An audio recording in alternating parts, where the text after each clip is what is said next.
पर शुक्राचार्य जी के पास है मृत संजीवनी विद्या, इसलिए जितने मरे हुए दैत्य थे उन सबको जिंदा कर लिया उस विद्या के बल पर।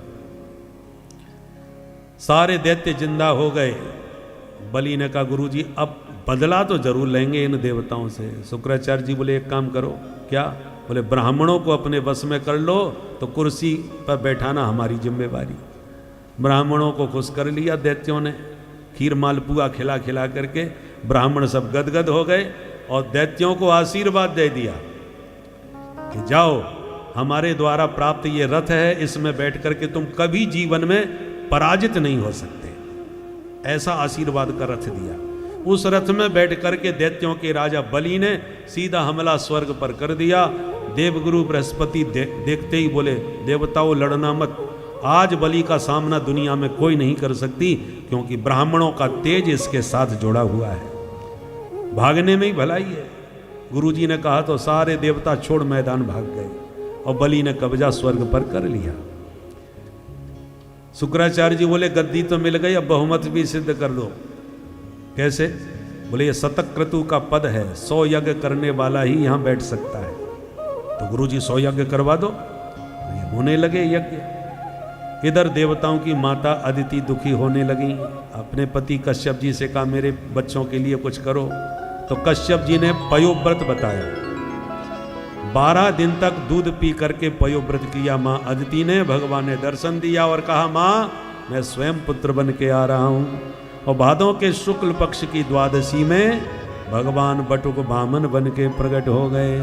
बोल बामन भगवान की जय। बामन भगवान का दर्शन करके देवता प्रसन्न हो गए। ऋषि महर्षियों ने धूमधाम से जनेऊ संस्कार किया। ब्राह्मणों का सर्वश्रेष्ठ संस्कार है यज्ञोपवीत, तभी उसका नाम पड़ता है द्विज, दूसरा जन्म। जनेऊ संस्कार हुआ। बालक भिक्षा मांगता है तो जो भिक्षा मांगी सबने दी, परंतु बृहस्पति जी ने कहा बटुक जी हमें आपसे भिक्षा में अब त्रैलोक्य की संपदा चाहिए, इसलिए जाइए बलि से मांग के लाइए। जो आ गया गुरुदेव। बामन भगवान बौने से पहुंच गए बलि के द्वार। भिक्षाम देहि। बलि देखते ही इतना गदगद हो गया बटुक ब्राह्मण को देखकर। बोले स्वागतम ते नमस्तुभ्यम ब्रह्मन किम करवामते। मांगिए आपको क्या चाहिए महाराज। भगवान बोले वैसे हमने जिंदगी में आज तक किसी से कुछ मांगा नहीं, पर आप बड़े उदार मना हो, आपका बहुत नाम सुना था इसलिए मिलने चले आए। हमें सिर्फ पदानी त्रीण दैत्येन्द्र सम्मतानि पदा मम, मेरे पैरों से केवल 3 पग भूमि नाप करके हमें दान कर दो। बलि ठहाका मार के हंसा रे ब्राह्मण देवता, मुझसे मांगने वाले को जिंदगी में दोबारा मांगना नहीं पड़ता, कुछ ऐसा मांगो कि दोबारा हाथ ना पसारना पड़े। भगवान बोले हम बड़े संतोषी ब्राह्मण हैं, इतने से जब निर्वाह हो जाएगा तो ज्यादा मांग के क्या करेंगे। हम फैक्ट्री नहीं लगानी, केवल बैठने भर को जगह चाहिए। ठीक है महाराज, आप जहां से चाहे नाप लें, मैंने आपको दिया। भगवान बोले ऐसे कैसे दिया? हाथ में जल लो, संकल्प करके दान करो। शुक्राचार्य जी के कान खड़े हुए, ये बौना आया कहां से? ध्यान लगाया। शुक्राचार्य जी ध्यान लगा रहे थे, भगवान समझ गए ये बाबा कुछ गड़बड़ न कर दें, तो तुरंत बलि से कहा देखो संध्या बंदन का समय हो रहा है, फटाफट हाथ में जल लो और संकल्प करो। जल का पात्र बलि ने उठाया और शुक्राचार्य जी ने पट से हाथ पकड़ दिया। बलि सावधान। अरे गुरुजी क्या हो गया? बोले पहचानो ये बौना कौन है? बोले बामन है, और कौन है? बोले राजन तुम फिर धोखा खा गए, ये ना बामन है ना 53, मैं इसको पहचान गया। कौन है ये? एस वैरोचने साक्षात भगवान विष्णुरव्ययः कश्यपात् अदितेर जातो देवानां कार्य साधक। देवताओं का कार्य साधने के लिए छलिया विष्णु जो छोरी बन के आया था वो बौना बन के फिर आ गया। दोगे तो बर्बाद हो जाओगे, मना करो। अब बलि चक्कर में एक तरफ गुरु एक तरफ गोविंद, गुरु गोविंद दोनों खड़े। अब बलि बेचारे धर्म संकट में पड़े। गुरुजी एक बात बताओ, सारे संसार को भगवान ही देते हैं, दाता एक राम। यदि ये ब्रह्मचारी है तो 3 पग भूमि लेके चला जाएगा, और यदि ये विष्णु है तो कितना बड़ा मेरा सौभाग्य होगा कि दुनिया जिसके सामने हाथ पसारती है वो जगन्नाथ मेरे सामने हाथ पसार रहा है। इसलिए दोनों हाथों में लड्डू हैं, मैं तो इनको जरूर दूंगा, चाहे विष्णु हो चाहे ब्रह्मचारी। शुक्राचार्य जी क्रोध में आ गए, मेरी बात नहीं मानेगा, शाप देता हूं बलि, अचरात भ्रश्यते श्रियः, बहुत जल्दी तू श्रीहीन हो जाएगा। शाप दे के चले गए। भगवान बामन बोले, भैया गुरु चेला लड़ाई मत करो, देना है तो दो, नहीं हमें नहीं चाहिए। बलि ने कहा, नहीं नहीं महाराज, आप तो अपना संकल्प करो। तो लो हाथ में जल पात्र उठाया। मूल भागवत में ऐसा नहीं लिखा है, पुराणांतर ऐसा आता है कि शुक्राचार्य जी पात्र में घुस गए और छिद्र को अवरुद्ध करके बैठ गए कि पानी ही ना निकले, रोक दिया। जब बार बार प्रयास करने पर जल नहीं निकला तो वामन भगवान समझ गए, राजन हमें दो, पुराना बर्तन तुम्हारा लगता है जल रखा रखा जंग खा गया, मैं ठीक करता हूँ। नुकीली पैनी कुसा निकाल के छिद्र में फेंक के मारी, और शुक्राचार्य जी की एक आंख गोविंदाय नमो नमः। शुक्राचार्य जी निकल के भागे, हे भगवान, कोई दे रहा है कोई ले रहा है, हमने आंख फालतू में ही कमाई। निकल के भाग गए, जल हाथ में आ गया, श्रावणी जैसा लंबा चौड़ा संकल्प पढ़ के भगवान ने जल छोड़ा, और जैसे ही जल छोड़ा भगवान ने तुरंत अपना विराट रूप दिखा दिया। बोल विराट भगवान की जय। एक पग में नीचे के 7 लोग और दूसरे पग में ऊपर के नाप डाले। बलि संकल्प 3 पग का हुआ है, 2 पग हो गए, अब तीसरा पग किधर रखूं? बलि ने कहा, महाराज पदम तृतीयम कुरु शीष्ण में निजम। 2 पग में मेरा धन ले लिया और तीसरा पग मेरे सिर पर रखकर इस धनवान को भी ले लीजिए। धन से बड़ा धनवान होता है धन का मालिक, तो 2 पग में धन ही धन लिया है, धनवान में अलग बैठा हूं, और तीसरे चरण में मुझको ले लीजिए।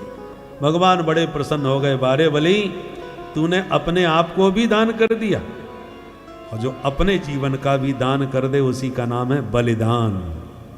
कोई धर्म के लिए, कोई राष्ट्र के लिए अपने जीवन का बलिदान कर देता है। सुखदेव जी कहते हैं, राजन इस प्रकार से भगवान प्रसन्न होकर के बोले, बलि अब तुम हमसे मांगो। बलि ने कहा, हमें कुछ नहीं चाहिए, पर बड़े प्यारे लग रहे हैं आप, इसलिए मैं चाहता हूं बस आपको यूं ही निहारता रहूं। भगवान बोले, तो सुनो, आगामी मनवंतर के तुम इंद्र बनोगे, अभी से तुम्हारा रिजर्वेशन कंफर्म, परंतु जब तक इंद्रासन तुम्हें नहीं मिलता, मनवंतर ये जो चल रहा है 7वां, तब तक तुम सुतल लोक के राजा बन के राज्य करना। हम दरवाजे के द्वारपाल बने सदा तुम्हारे सामने खड़े रहेंगे, 24 घंटे तुम्हें हमारे दर्शन प्राप्त होंगे। सदा सन्निहितम वीर तत्र माम द्रक्ष्यते भवान। और भगवान सपरिकर सुतल में प्रविष्ट हो गए। बोल भक्त वत्सल भगवान की। सुखदेव जी कहते हैं, राजन इस प्रकार से भगवान दैत्य हों या देवता सब पर कृपा करते हैं, पर जिसका जैसा संबंध होता है भगवान उससे वैसा ही संबंध निभाते हैं। एक बार मत्स्यावतार धारण करके भगवान ने प्रलय पर्यंत मनु महाराज की रक्षा की थी। अब सूर्य वंश में राम जी और चंद्र वंश में श्याम जी। 5 मिनट में सूर्य भगवान के वंश की चर्चा कर लेते हैं। सुखदेव जी कहते हैं, विस्तार से कहूंगा तो 100 साल में भी नहीं सुना पाऊंगा। न शक्यते विस्तरतुम वक्तुम वर्ष शतैरपि, इसलिए बहुत संक्षिप्त सुना है। श्रीमन नारायण के नाभि कमल से ब्रह्मा, ब्रह्मा के बेटा मरीचि, मरीचि के कश्यप, कश्यप के विवस्वान, विवस्वान के श्राद्ध देव मनु, जिनकी श्रद्धा नाम की पत्नी से एक बिटिया भई, नाम रखा इला देवी। पर राजा ने कहा मुझे बेटा चाहिए, तो फिर वशिष्ठ जी ने इस बिटिया को ही बेटा बना दिया। जो इला देवी थी उसको जब बेटा बना दिया तो उसका नाम बदल के रख दिया सुद्युम्न, उस बिटिया को ही बेटा बनाया। बाद में मनु महाराज के फिर 10 बेटा हो गए। इक्ष्वाकु, नृग, सरयाति, प्रसद, नभग, कवि, इन 10 पुत्रों से ही सूर्यवंश का विस्तार हो गया। इसमें जो सरयाति नाम का बेटा था मनु महाराज का, उसकी बेटी सुकन्या ने च्यवन मुनि की आंखें फोड़ दी थी गलती से, तो च्यवन मुनि से ही सुकन्या का विवाह कर दिया। च्यवन मुनि ने अश्विनी कुमार जो डॉक्टर हैं, देवताओं के वैद्य, उनका आह्वान किया और अश्विनी कुमारों ने च्यवन मुनि को न जाने कौन सी जड़ी बूटी खिलाई कि बुढ़े से जवान हो गए, बढ़िया सी आंखें भी हो गईं और उनके नाम से च्यवनप्राश बन गया। बोलो राधे राधे। राधे राधे। तो च्यवन मुनि को बुढ़े से जवान कर दिया अश्विनी कुमारों ने, और उसके बाद बदले में फीस दी जाती है डॉक्टर साहब की। अश्विनी कुमार उसने कहा बोलो आपकी फीस।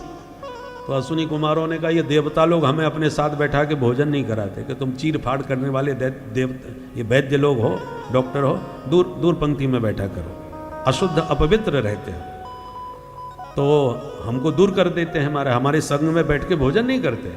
ये अधिकार तुम्हें दिलाना, यही हमारी फीस है। च्यवन मुनि ने कहा मंजूर है। तब यज्ञ करवाया च्यवन मुनि ने। यज्ञ करवाया तो सारे देवताओं के बीच में अश्विनी कुमारों को भी भोजन परोसा। इंद्र ने देखा कि इनकी हिम्मत कैसे बढ़ गई हमारे बीच भोजन करने की, इनका तो अलग स्थान होता है। मारने को वज्र उठा दिया अश्विनी कुमारों को मारने के लिए। इंद्र ने वज्र उठाया तो च्यवन मुनि ने मंत्र पढ़ के ऐसा पानी फेंक के मारा कि इंद्र का हाथ जड़ हो गया, ज्यों का त्यों रह गया, हिले डोले नहीं। इंद्र ने कहा ये क्या हुआ? महात्मा ने कहा मैंने किया। क्यों किया? बोले हमें वचन दो, आज के बाद जब भी भोजन होगा अश्विनी कुमार तुम्हारे साथ बैठ के भोजन करेंगे, नहीं तो तुम्हारा हाथ ऐसे ही लटका रहेगा। तब कहा महाराज जो करना है सो कर लो, पर मेरा हाथ ठीक कर दो।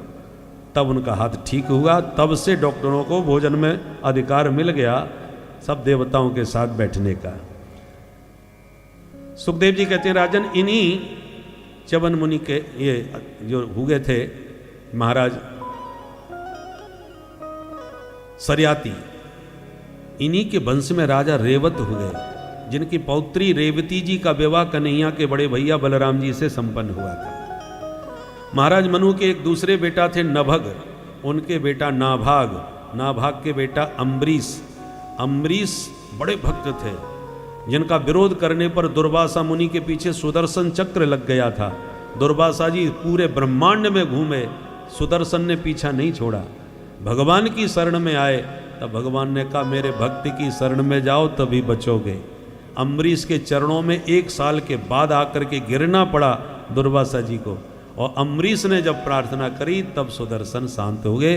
दुर्वासा जी को कान पकड़ के कहना पड़ा, अहो अनंत दासानाम महत्वम दृष्ट मध्य में। हे प्रभु आपके दासों का महत्व आज हमने देख लिया। ऐसे परम भक्त अम्बरीश हुए। इन्हीं के वंश में युवनाश हुए। युवनाशों के भी कोई संतान नहीं। सूर्यवंश में सभी संतान से संतान की समस्या से ग्रसित राजा हुए, कोई संतान नहीं हुई युवनाशु के, तो इन्होंने भी पुत्रेष्टि यज्ञ करवाया। यज्ञ लगभग पूरा होने को आया, पर रात के 12 बजे प्यास लगी बड़ी जोरदार राजा को। ब्राह्मण सब यज्ञ करने के बाद सो रहे थे, तो राजा ने यज्ञ का कलश उठा के उसका पूरा पानी पी लिया। प्रातः जब ब्राह्मणों ने कहा यह घड़ा खाली क्यों पड़ा यज्ञशाला का, तो राजा ने कहा हमको रात में प्यास लगी थी महाराज जी, इसलिए हमने पी लिया।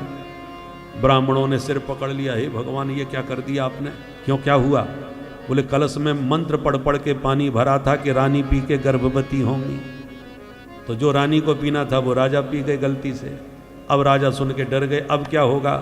ब्राह्मणों ने कहा भगवान जाने क्या होगा, पर गारंटी है हमारा मंत्र बेकार तो नहीं होगा। चमत्कार हो गया, राजा के पेट में ही बालक प्रकट हो गया और 9 महीने की छुट्टी हो गई। उसके बाद शल्य चिकित्सा के माध्यम से वायुकुक्षी का भेदन करके ऑपरेशन के द्वारा सकुशल बच्चे का जन्म करा दिया। जच्चा बच्चा दोनों को बचा लिया। राजा भी बच गए, बालक भी हो गया, परंतु समस्या खड़ी हो गई। क्या? बच्चा पैदा होते रोता है तो माँ का दूध पीता है। अब महाराज का पुत्र है, सकुशल तो हो गया, इसका भरण पोषण कैसे हो, ये समस्या खड़ी हुई। तो इस चमत्कार पर ये देवराज इंद्र प्रकट हो करके बच्चे के मुंह में उंगली देते हुए बोले, माम धाता वत्स मारोदी, बेटा मत रो, हम तुम्हारी रक्षा करेंगे। और उस उंगली जिसमें अमृत था उसको चूस करके बच्चा स्वस्थ हो गया।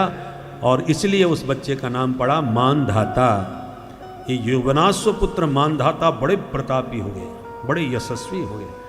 मानधाता की 50 बेटियां सौभरी मुनि को ब्याही गई थी। इन्हीं के वंश में राजा सत्यव्रत हो गए, त्रिशंकु हो गए, जो सशरीर स्वर्ग जाना चाहते थे, बीच में लटक गए। इन्हीं के वंश में राजा हरिश्चंद्र हो गए, जो बड़े सत्यवादी थे।